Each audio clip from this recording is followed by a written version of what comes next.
ప్రపంచంలో ప్రకంపనలు సృష్టించే వార్తొకటి చోటు చేసుకుంది. అది కూడా పచ్చగడ్డి వేస్తే బగ్గుమనే చైనా అమెరికాల మధ్య చోటు చేసుకోవడంతో అది ఇప్పుడు హాట్ టాపిక్గా మారింది. మరోవైపు చైనా రాజకీయ సైనిక వర్గాల్లో ఎవ్వరూ ఊహించని పరిణామం కావడంతో డ్రాగన్ కంట్రీలో తీవ్ర కలకలం చెలరేగింది. ఎందుకంటే చైనాకు సంబంధించి అణురహస్యాలు లీక్ అయి అగ్రరాజ్యం చేతుల్లో పడ్డాయి. దీంతో ఇప్పుడు చైనా అధ్యక్షుడికి షీ జిన్పింగ్ కు అత్యంత నమ్మకస్తుడిగా సైన్యంలో అత్యున్నత హోదాలో ఉన్న జనరల్ జాంగ్ యూక్సియా దేశద్రోహం ఆరోపణలతో బోనులో నిలబడ్డాడు. ఆయనపై తీవ్ర అవినీతి ఆరోపణలే రావడమే కాకుండా అత్యంత సున్నితమైన కీలకమైన అణ్వాయుధ రహస్యాలను అమెరికాకు చేరవేరారన్న సంచలన ఆరోపణలు రావడం ఇప్పుడు అంతర్జాతీయంగా చర్చనీయాంశంగా మారింది. ఇంతకీ చైనాకు సంబంధించిన అణు రహస్యాలు అమెరికా చేతుల్లోకి జాంగ్ యూక్సియా పెట్టడం వెనుక ఓన్లీ అవినీతియే ఉందా, లేక ఇంకేమైనా వేరే కారణం ఉందా? వాల్ స్ట్రీట్ జర్నల్స్ కథనం వెనుకున్న మతలబులేంటి? Let's watch. చైనా అణురహస్యాలు లీక్ అయ్యాయి. చైనాకు చెందిన అత్యంత గోప్యమైన అణ్వాయుధ సాంకేతిక డేటాను అగ్రరాజ్యం అమెరికా చేతిలో పడింది. ఈ వార్తను వాల్ స్ట్రీట్ జర్నల్స్ ప్రచురించడం ఇప్పుడు ప్రపంచవ్యాప్తంగా దుమారం రేపుతోంది. దీంతో ఈ లీక్కి సంబంధించి టాప్ జనరల్పై జిన్పింగ్ సర్కార్ ఆయనపై రహస్య విచారణకు ఆదేశించింది.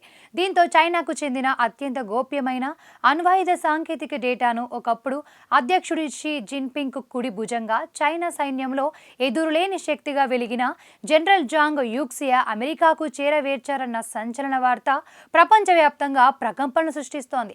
రక్షణ శాఖలో కేవలం అవినీతికి పాల్పడడమే కాకుండా ఏకంగా దేశ భద్రతకే ముప్పు తెచ్చేలా అణురహస్యాలను శత్రు దేశానికి విక్రయించారన్న ఆరోపణలతో యూక్సియా బోనెక్కాల్సి వచ్చింది. అయితే ఇదంతా కూడా చైనా రాజకీయ సైనిక వర్గాల్లో ఎవ్వరూ ఊహించని పరిణామంగా మారింది. ఇక ఈ వ్యవహారంలో షాకింగ్ విషయాలు డ్రాగన్ కంట్రీలో ప్రకంపనలు రేపుతున్నాయి. వాల్ స్ట్రీట్ జర్నల్ కథనం ప్రకారం China central military commission vice chairman హోదాలో ఉన్న జాంగ్ యూక్సియాపై అణ్వాయుధ కార్యక్రమానికి సంబంధించిన కోర్ టెక్నికల్ డేటాను అమెరికాకు లీక్ చేశారన్న ప్రధాన ఆరోపణ ఉంది. చైనా దగ్గర ఎన్ని అణుబాంబులు ఉన్నాయి, అవి ఎలా పనిచేస్తాయి అనే ముఖ్యమైన టెక్నికల్ సమాచారాన్ని అమెరికాకు లీక్ చేశారని వార్తలు వచ్చాయి. ఇక సైన్యంలో జిన్పింగ్కు వ్యతిరేకంగా ఒక సొంత గ్రూపును తయారు చేస్తున్నారనే అనుమానం కూడా ఉంది. దీంతో పాటు సైనిక పదవుల కేటాయింపులో భారీగా లంచాలు తీసుకోవడం, సొంత వర్గాలను ఏర్పాట్లు చేయడం, సైనిక కొనుగోలులో అవినీతికి పాల్పడడం వంటి తీవ్రమైన ఉల్లంఘనలపై ప్రభుత్వం అంతర్గత విచారణ జరుపుతోంది. ఇక ఒకప్పుడు జిన్పింగ్కు కుడి భుజంగా ఉన్న జాంగ్ పతనం చైనాలో నియంతృత్వ పట్టు ఎంత బలంగా ఉందో బహిర్గతం చేస్తుంది.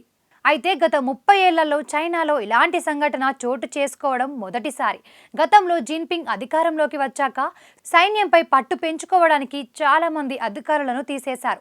కానీ ఇంత పెద్ద హోదాలో ఉన్న వ్యక్తిపై వేటు వేయడం గత 30 ఏళ్లలో ఇదే మొదటిసారి.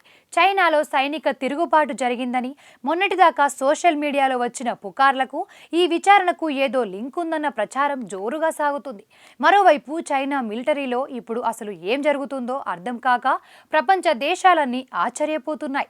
అధ్యక్షుడు షీ జిన్పింగ్ కు అత్యంత నమ్మకస్తుడు, చైనా సైన్యంలోనే నెంబర్ 2 పొజిషన్లో ఉన్న జనరల్ జాంగ్ యూక్సియాపై విచారణ మొదలవడం ఇప్పుడు పెద్ద సంచలనంగా మారింది. ఈ నేపథ్యంలో చైనాలో ఇప్పుడు ఒకటే చర్చ నడుస్తోంది. అదేంటంటే అధ్యక్షుడు షీ జిన్పింగ్ తన సొంత మనిషినే ఎందుకు టార్గెట్ చేశారని. వాస్తవానికి జాంగ్ యూక్సియా అంటే జిన్పింగ్ కు ప్రాణం. ఇద్దరు చిన్నప్పటి నుంచి మంచి స్నేహితులు. ఈ పరిణామాల నేపథ్యంలో చైనాలో సైనిక తిరుగుబాటు జరిగిందంటూ సోషల్ మీడియాలో వార్తలు గుప్పుమన్నాయి. అధ్యక్షుడి భద్రతా దళాలకు సైన్యానికి మధ్య ఘర్షణలు జరిగాయని, వేలాది మంది సైనికులను అదుపులోకి తీసుకున్నారన్న వార్తలు వెలువడినా చైనా ప్రభుత్వం కానీ పాశ్చాత్య నిఘా సంస్థలు కానీ వీటిని ధృవీకరించలేదు. అయితే షీ జిన్పింగ్ చేపట్టిన సైనిక ప్రక్షాళనలో భాగంగానే 2023 నుంచి ఇప్పటి వరకు 50 మందికి పైగా ఉన్నతాధికారులు పదవులు కోల్పోవడం గమనార్హం. మరోవైపు చైనాలో చోటు చేసుకున్న ఈ పరిణామాల ప్రభావం భారత్పై ఏ విధంగా పడుతుందనే కోణంలో నిఘా వర్గాలు కసరత్తు చేస్తున్నాయి. ఎందుకంటే వాస్తవాధీన రేఖ వద్ద ఉద్రిక్తతలు కొనసాగుతున్న తరుణంలో చైనా పీపుల్స్ లిబరేషన్ ఆర్మీ అంతర్గత అస్థిరత భారత్ భద్రతపై ప్రభావం చూపుతుంది. చైనా సైనిక నిర్ణయాధికారాల్లో వచ్చే మార్పులు సరిహద్దు వ్యూహాలపై ప్రభావం చూపుతాయని భారత నిపుణులు అభిప్రాయపడుతున్నారు.